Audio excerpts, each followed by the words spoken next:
Hello everyone. Today we're flying up the Patapsco River towards Baltimore, Maryland. We're flying the Dreamfoil R22 in X-Plane 11 with a BaltimoreXP scenery package loaded.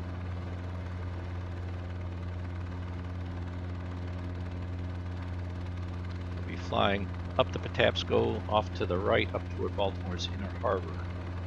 If you look there ahead, you'll see Fort Mchenry, famous for the British bombardment during the War of 1812, which gave us the Star-Spangled Banner. There on our right is Ruckert Marine Terminal. Captain Ruckert started with a single warehouse back in 1921. The company is now one of the largest privately owned terminal operations in Baltimore.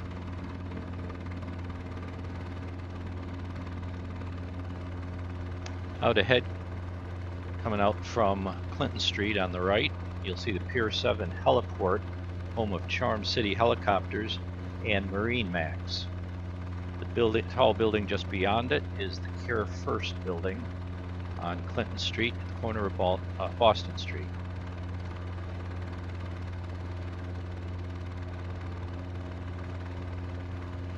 And if you look there, you see a park there on the waterfront. That's Canton Waterfront Park at the Korean War Memorial, and Patterson Park is there in the distance up beyond.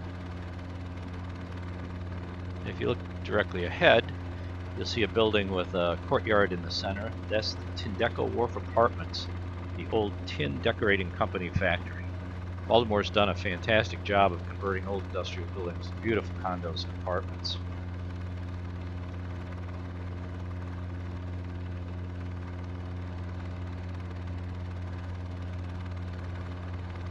And another example of a restored building. Up there ahead you'll see another building with a courtyard in it. That's the Inn at Henderson's Wharf.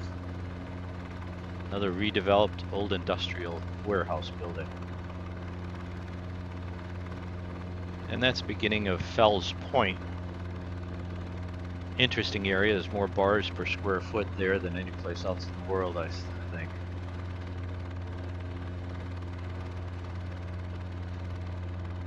The old Broadway Pier is now the Sagamore Pendry Hotel. The original building is where the Homicide, Life on the Streets, and the Step Up movies were filmed. And there's the Broadway Pier coming out from the right. That's the foot of Broadway in downtown Fells Point. On the left you'll see the Domino Sugar, which is now Amstar. That's where the iconic Domino Sugar sign is. And the vacant lot up ahead is Harbor Point, original home of the Baltimore Chrome Works. Now it's 27 acres to be mixed-use redevelopment.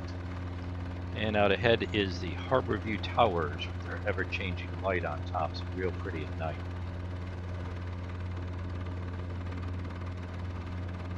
Up ahead on the right, you'll see 7-foot Knoll Lighthouse that's been relocated from the bay and is now operated by the Living Classrooms Foundation. Just this side of it, with the funny shaped building, is the old Pier 6 Concert Pavilion. Beyond that is the National Aquarium in Baltimore's their Dolphin Pavilion, and then the aquarium itself.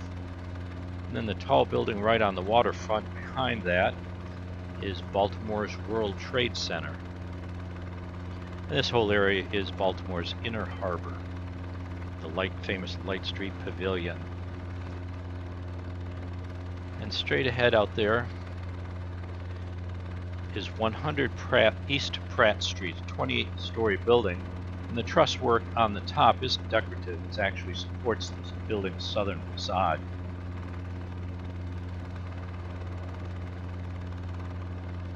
And the tall building out front now is the Bank of America building, the second tallest building in Baltimore, 509 feet, 37 floors.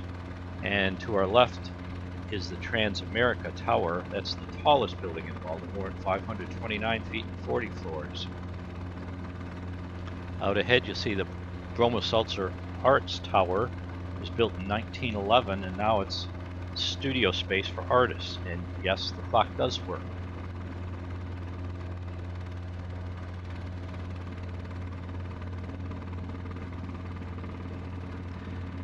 Out ahead, the two stadiums. The first one, Oriole Park at Camden Yards, The team started in the 1900s as the St. Louis Browns and moved to Baltimore in 1954 and became the Baltimore Orioles.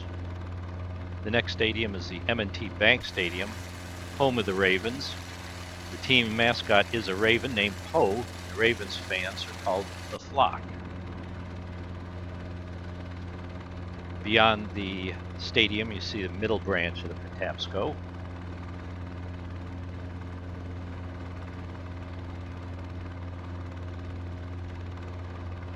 And off to our left is South Baltimore. There's the Inner Harbor again. And up ahead on the right is Swan Park.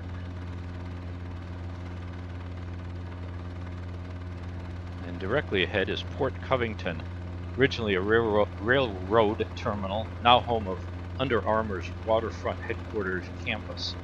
Work started on the 177 acres mixed-use development project, one of the largest redevelopment projects in the world.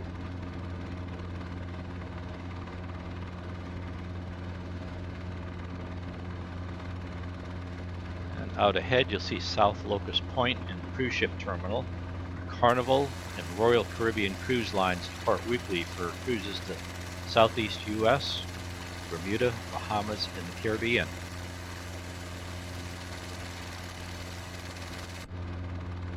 And we're flying over Interstate 95, where it disappears into the Fort Mchenry Tunnel, which is one of two pairs of tunnels that go under the Patapsco River. On our left is North Locust Point.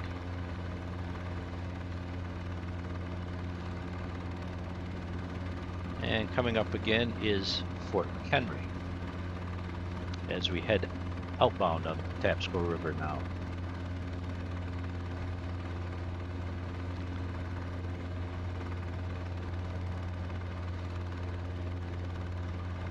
And if you look way out ahead toward the Francis Scott Key Bridge, you won't be able to see the buoy from here, but there is a buoy out there that marks the location where the ship was moored that detained Francis Scott Key, where he wrote the words to the national anthem. And that's the end of our tour. I hope you've enjoyed it, and we'll see you next time.